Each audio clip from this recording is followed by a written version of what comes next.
அனைவருக்கும் வணக்கம். நான் உங்கள் 5ஆம் தலைமுறை ஜோதிடர் ராம்குமார் ராஜேந்திரன்.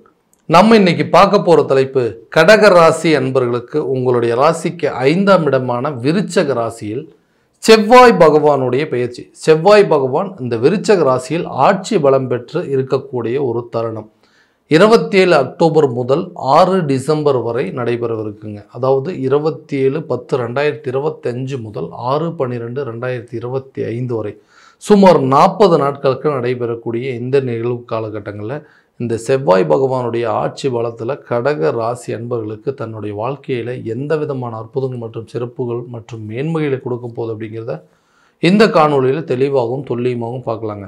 நம்ம சேனலை ஃபஸ்ட் டைம் பார்க்கணும் வந்து சப்ஸ்கிரைப் பண்ணிக்கோங்க. பெல் பட்டனை கிளிக் பண்ணி ஆல் அப்படிங்கிற ஆப்ஷன் கொடுத்துக்கோங்க. கடகராசி அன்பர்கள் சந்திர பகவானை அதிபதியாக கொண்டவர்கள். சூழ்நிலைக்கு தகுந்தாற்போல் தன்னுடைய வாழ்க்கை நிலையை மாற்றி அமைத்துக் கொள்ளக்கூடிய தன்மையை கொண்டவர்கள். சுறுசுறுப்பான நபர்கள். எந்த விஷயத்துக்கும் அவ்வளோ சீக்கிரம் டயர்டாகவே மாட்டாங்க. யாரையும் அவ்வளோ சீக்கிரம் எதிரியாக நினைக்கவே மாட்டேங்கிறாங்க. எல்லாருக்கூடைய சகஜமாக பழகக்கூடிய ஒரு நண்பர்கள். தன்னை சுற்றி இருக்கிறவங்க எப்போவுமே மகிழ்ச்சியாக இருக்கணும் அப்படின்னு நினைக்கிறவங்க. அடுத்தவங்களுக்கு உதவி செய்யக்கூடிய ஒரு நபர்கள் அப்படின்னே சொல்லலாம். இந்த நபர்களுக்கு கடந்த சில காலகட்டங்கள்லாம் நிறைய விஷயத்தை இழந்துட்டேங்க. நிறைய பிரச்சனைகளை சந்திச்சிட்டேன். அதாவது சின்ன வயசுலேருந்தே நிறைய கஷ்டங்களை அனுபவித்து தான் என்னோடய வாழ்க்கையில் இந்த லெவலுக்கு நான் வந்திருக்கிறேன். என்னுடைய உழைப்பும் என்னோடய திறமை இன்றைக்கி நான் இருக்கக்கூடிய நிலை எல்லாமே நானாக உருவாக்குனது மட்டும்தாங்க. யாருடைய தயவும் இல்லாமல் இன்றைக்கி ஒவ்வொரு விஷயத்தையும் பார்த்து பண்ணிகிட்ருக்கேன். என்னோடய குடும்ப சூழ்நிலை காரணமாக, குடும்ப உறுப்பினர்கள் காரணமாக அவங்களுக்கு நிறைய விஷயங்கள் நிறைய ஒன்றையுமே பார்த்து செஞ்சேங்க. எந்த விதத்துலேயும் சிறு தவறுகள் கூட நடந்துடக்கூடாதுன்னு சொல்லி அவ்வளோ பொறுப்பாக இருந்து எல்லாத்தையும் ஒன்றா பார்த்துக்கிட்டேன். ஆனால் யாருக்காக இந்த கஷ்டப்படுறோம், யாருக்காக உழைக்கிறோமோ அவங்களே நம்மளை புரிஞ்சிக்க முடியாத ஒரு சூழல் அப்படிங்கிறது ஏற்பட்டுச்சுங்க. யாருடைய சப்போர்ட்டும் என்றைக்குமே எனக்கு இருந்ததில்லை. எல்லாமே என்னோடய சொந்த உழைப்பு மட்டும்தான். இன்றைக்கி வரைக்கும் அவ்வளோ சீக்கிரம் யார்கிட்ட உதவி அப்படின்னு கேட்க மாட்டாங்க. ஆனால் அந்த உதவி கேட்கக்கூடிய சூழ்நிலைக்கு இன்றைக்கி நான் தள்ளப்பட்டுட்டேன். நிறைய உதவிகள் செஞ்சுருக்குங்க. ஆனால் யாருமே எனக்கு திரும்ப உதவி செய்யக்கூடிய சூழல் அப்படிங்கிறது திரும்ப வந்ததே கிடையாதுங்க. சொந்த வீடு கட்டணும் அப்படின்னு சொல்லிட்டு ரொம்ப ஆசைப்பட்டேன். ஏன்னா கடைசி வரைக்கும் வாடகை வீட்லேயே வாழ்கிற மாதிரி ஒரு சூழல் அப்படிங்கிறது ஏற்பட்டுருக்கு. நினச்ச வாழ்க்கையை சரியான விதத்தில் அமைச்சிக்க முடியலைங்க.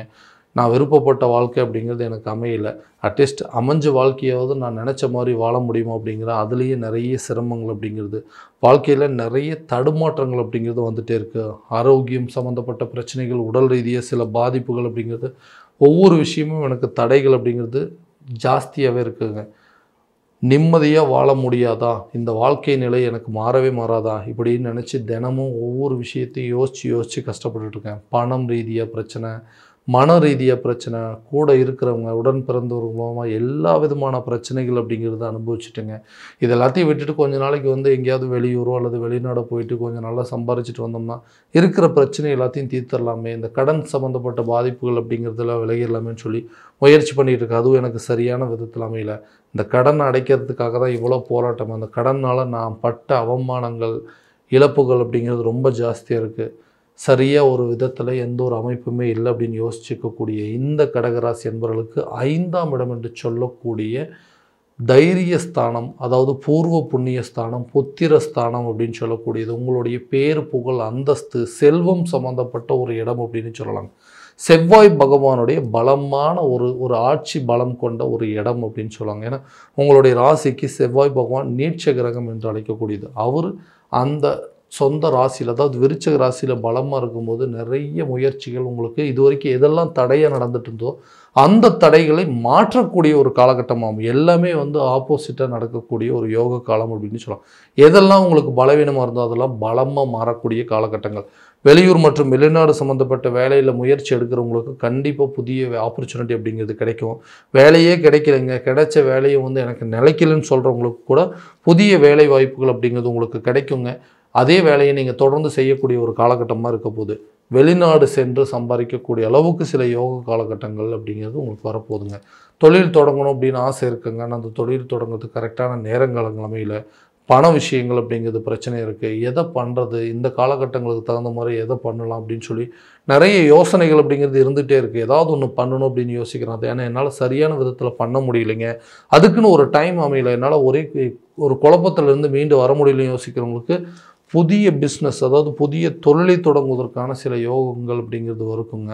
நிறைய பேருக்கு வந்து ரியல் எஸ்டேட் சம்மந்தப்பட்ட பிஸ்னஸ் அப்படிங்கிறது இந்த காலகட்டங்களில் பண்ணலாங்க. நிலம் மற்றும் கட்டிடம் சம்மந்தப்பட்ட யோகங்கள், வண்டி வாகனம் சம்மந்தப்பட்ட பிஸ்னஸ் அப்படிங்கிறது நிறைய விஷயங்கள் அப்படிங்கிறது இந்த நேரத்தில் புதிய ஐடியாஸ் கிடைக்கும். அதுக்கு தகுந்த ஒரு சில தொழில் அப்படிங்கிறது நடத்தலாங்க. பழைய தொழிலை தொடர்ந்து செஞ்சிட்ருக்கவங்க தொழிலில் நிறைய முன்னேற்ற பாதையை நோக்கி செல்லக்கூடிய ஒரு காலகட்டமாக இருக்க போது இது வரைக்கும் இருந்து வந்த இழப்புகளை மீட்டெடுப்பீங்க. புதிய ப்ராஃபிட் அப்படிங்கிறது உங்களுக்கு கிடைக்குங்க. கட்டாயமாக உங்கள் பிஸ்னஸில் நீங்கள் வந்து சரியான விதத்தில் வழி நடத்தக்கூடிய ஒரு காலகட்டமாக இருக்க போது கணவன் மனைவிக்கிடையே இருக்கக்கூடிய ஒற்றுமைகள் அப்படிங்கிறது அவங்களுக்காக எல்லாத்தையும் விட்டு கொடுத்து போனாலும் இன்றைக்கி என்னால் எந்த விதத்துலையும் சரியாக பண்ண முடியல, எல்லா குறையும் என்னையவே சொல்கிறாங்கன்னு சொல்கிறவங்களுக்கு கூட உங்களுடைய சூழ்நிலைகள் என்னென்னு புரிஞ்சுக்கிட்டு உங்களுடைய நிலைப்பாடுகள் என்னென்னு தெரிஞ்சுக்கிட்டு எதனால் இப்படி இருக்குது, ஏன் இந்த பிரச்சனை அப்படின்னு சொல்லி எல்லாத்தையும் யோசித்து அதுக்குண்டான ஒரு ஒற்றுமை அப்படிங்கிறது, அதாவது புரிதல்கள் அப்படிங்கிறது ஏற்பட்டு கணவன் மனைவிக்கிடையே இருக்கக்கூடிய பிரச்சனைகள் அப்படிங்கிறது தீருங்க. குழந்தை சம்மந்தப்பட்ட பாக்கியங்கள் அப்படிங்கிறது ஒரு குழந்தை இருக்குங்க, 2வது குழந்தைக்கு உண்டான முயற்சிகள் அப்படின்னா கூட இந்த புத்திரர் சம்மந்தப்பட்ட பாக்கியங்கள் அப்படிங்கிறது இந்த நேரத்தில் ஏற்படும். ரொம்ப நாளாக வந்து குழந்தை இல்லாதவங்களுக்கு கூட குழந்தை பாக்கியம் அப்படிங்கிறது ஏற்படுங்க. அடுத்தபடி அந்த திருமணம் ஆகாத நபர்களுக்கு திருமணம் சம்மந்தப்பட்ட யோகங்கள், ரொம்ப வருஷமாக ரிலேஷன்ஷிப்பில் இருக்குங்க, அது வந்து லவ் ரிலேஷன்ஷிப்லேருந்து மேரேஜ் வரைக்கும் கொண்டு போக முடியுமான்னு பார்க்குற நிறைய ஸ்ட்ரகிள்ஸ், நிறைய பிரச்சனைகள் வந்துகிட்டே இருக்குது. ஸோ இது நடக்குமா நடக்காதுங்கிற சந்தேகங்கள் கூட இருக்கும். கண்டிப்பாக இந்த நேரத்தில் அதற்கு உண்டான சில யோகங்கள் அப்படிங்கிறது இருக்கும். உங்கள் மேலே மற்றவங்களுக்கு ஒரு மதிப்பு மரியாதை இருக்கும். நிறைய ரெஸ்பான்சிபிலிட்டிஸ் உங்களுக்கு இருக்குங்க, கண்டிப்பாக மாறிட்டீங்க. ஸோ இந்த நேரத்தில் வந்து இவருக்கு வந்து ஒரு திருமணம் செஞ்சு வைக்கிறது நல்லது, இவங்களுக்கு வந்து மேரேஜ் அப்படிங்கிறது ஒரு நல்ல கரெக்டான ஒரு ஸ்டேஜாக இருக்கும் அப்படின்னு சொல்லி புரிஞ்சுக்கிட்டு அதுக்கு ஒரு ஒப்புதல் கிடைக்கக்கூடிய காலகட்டமாக இருக்க போது பிரிந்த நபர்கள் ஒன்று சேரக்கூடிய ஒரு காலகட்டங்கள். என்ன பிரச்சனைன்னே தெரியலைங்க, ஒன்றுமே இல்லை, நல்லா பேசிகிட்டு இருந்தோம், நல்லா போயிட்டு இருந்ததுங்க, திடீர்னு சம்மந்தமே இல்லாமல் ஒரு குழப்பங்கள் வந்துருச்சு, என்னுடைய நேரங்காலங்களால தான் எல்லாமே எனக்கு தப்பாக நடக்குதுன்னு யோசிக்கிற அளவுக்கு சூழ்நிலைகள் அப்படிங்கிறது வந்துருச்சு. ஸோ பிரிந்த நபர்கள் ஒன்று சேரக்கூடிய காலகட்டங்கள், விலகி சென்றவர்கள் கூட விரும்பி வரக்கூடிய ஒரு தருணமாக இருக்க போது, ரொம்ப வருஷமாக பிரிஞ்சிருந்தவங்க ஒன்று சேரக்கூடிய ஒரு காலகட்டமாக இருக்க போதுங்க. மற்றவங்க மத்தியில் உங்களுடைய புகழ், செல்வாக்கு, அந்தஸ்து அப்படிங்கிறது உயரும். அதே நேரத்தில் அந்த வாடகை வீட்டையே வாழ்கிறவங்க கூட சொந்தமாக வீடு கட்டுவதற்கு உண்டான முயற்சிகள், அது சொந்த வீட்டுக்கு குடிபெயர்வதற்கான வாய்ப்புகள் அப்படிங்கிறது இருக்கும். புதிய வண்டி வாகனம் வாங்குவதற்கான யோகங்கள், கட்டிடம் கட்டுவதற்கான வாய்ப்புகள் அப்படிங்கிறது கண்டிப்பாக இருக்க போது. பழைய கடன் அடைப்பீங்க. கட்டாயமாக அந்த புதிய ஒரு இடத்துல உங்களுக்கு கிடைக்கக்கூடிய உதவினால் உங்களுடைய பழைய பாக்கிகள் எல்லாத்தையுமே சரியான விதத்தில் செட்டில் பண்ணிவிட்டு இனிமேல் கடன் இல்லாத ஒரு லைஃப்பை ஸ்டார்ட் பண்ணணும் அப்படின்னு யோசிக்கக்கூடிய ஒரு காலகட்டமாக இருக்க போது பணம் ஏதாவது ஒரு வழியில் கண்டிப்பாக உங்களுக்கு உதவி அப்படிங்கிறது நிச்சயமாக கிடைக்கும். நண்பர்கள் மூலமாகவோ அல்லது உறவினர்கள் மூலமாக, தாய் தகப்பனார் மூலமாகவோ அல்லது மனைவி மற்றும் மனைவி சம்பந்தப்பட்ட உறவுகள் மூலமாகவோ, மனைவி வழி சொந்த பந்தங்கள் மூலமாகவோ உங்களுக்கு ஏதாவது ஒரு விதத்தில் பணம் சம்மந்தப்பட்ட பிரச்சனைகள் அப்படிங்கிறது தீருங்க. கடன் அடைக்கிறதுக்கு நீங்கள் எடுக்கிற முயற்சி கூட இந்த காலகட்டங்களில் உங்கள் மேலே இருக்கிற மரியாதை உயரக்கூடிய ஒரு தருணம் அந்த கடனை அடைக்கிறது மூலமாக. ஸோ புதிய சொத்துக்கள் மற்றும் வண்டி வாகனங்கள் வாங்குவதற்கான சான்சஸ் அப்படிங்கிறது இருக்குங்க. கல்வி சம்மந்தப்பட்ட முயற்சிகள் அப்படிங்கிறது நல்ல பலன் அப்படிங்கிறது கொடுக்கும். குழந்தைங்களுடைய கல்வியாக இருக்கட்டும், தன்னுடைய கல்வியாக இருக்கட்டும், கல்வியில் தன்னுடைய அடுத்த லெவலுக்கு மூவ் பண்ணுறதுக்கான வாய்ப்புகள், வெளியூர் அல்லது ஒரு கல்வி ஒரு காலேஜிலேருந்து ஒரு ஸ்கூல்லேருந்து வேறு ஒரு இடத்துக்கு மாறக்கூடிய ஒரு காலகட்டம், இடமாற்றம் சம்மந்தப்பட்ட வாய்ப்புகள் அப்படிங்கிறது இருக்கும். ஆரோக்கிய ரீதியாக இருக்கக்கூடிய பிரச்சனைகள் படிப்படியாக தீரும். இந்த ரத்தம் சம்மந்தப்பட்ட பாதிப்புகள் அப்படிங்கிறது வரக்கூடிய ஒரு தருணமாக இருக்கும். ஸோ ஆரோக்கியத்தில் கொஞ்சம் முழுமையாக வந்து கவனம் செலுத்தணுங்க. தேவையில்லாத விஷயத்தில் வந்து இன்வால்வ் ஆகிறது அப்படிங்கிறது வேண்டாங்க. வண்டி வாகனங்களில் கொஞ்சம் எச்சரிக்கையாக இருக்கணுங்க. அதே போல் இந்த ட்ராவல் சம்மந்தப்பட்ட விஷயங்களில் அலைச்சல் அப்படிங்கிறது அதிகரிக்கக்கூடிய ஒரு தருணமாக இருக்குங்க. அதே நேரத்தில் ஆரோக்கியமான உணவு பழக்க வழக்கங்கள் அப்படிங்கிறது உங்களுடைய ஹெல்த்தை ஒரு நல்ல ஆரோக்கியமான ஒரு ஹெல்த்தியாக இருக்கக்கூடிய ஒரு லைஃப் அப்படிங்கிறது கொடுக்குங்க. ஸோ ஹெல்த்தில் கொஞ்சம் கான்சன்ட்ரேட் அப்படிங்கிறது கண்டிப்பாக பண்ணணுங்க. பூர்வீக சொத்துக்களில் இருக்கக்கூடிய வில்லங்கங்கள் அப்படிங்கிறது தீரும். பூர்வீக சம்மந்தப்பட்ட பாதிப்புகள் அப்படிங்கிறது உங்களை விட்டு விலகுங்க. புதிய சொத்துக்கள் வாங்குவதற்கான யோகங்கள் அல்லது பூர்வீக சொத்துக்கள் இருக்கக்கூடிய கோர்ட்டு கேஸ் பிரச்சனைகள் தீர்ந்து அந்த சொத்துக்கள் உங்கள் கைக்கு வந்து சேரக்கூடிய ஒரு காலகட்டமாக இருக்க போதுங்க. ஸோ இது வரைக்கும் நம்ம பார்த்ததெல்லாம் கோச்சார ரீதியான பலன்கள் மட்டும்தான். இந்த பலன்கள் அனைத்து உங்களுக்கு நடக்குமானா உங்களுடைய சுய ஜாதகத்தை முழுமையாக தெரிஞ்சுக்கிட்டு அதற்குண்டான அப்படி சில முயற்சிகள் எடுக்கும்போது வாழ்க்கையில் எல்லா விதமான வெற்றிகள் அப்படிங்கிறது உங்களுக்கு கண்டிப்பாக கிடைக்குங்க.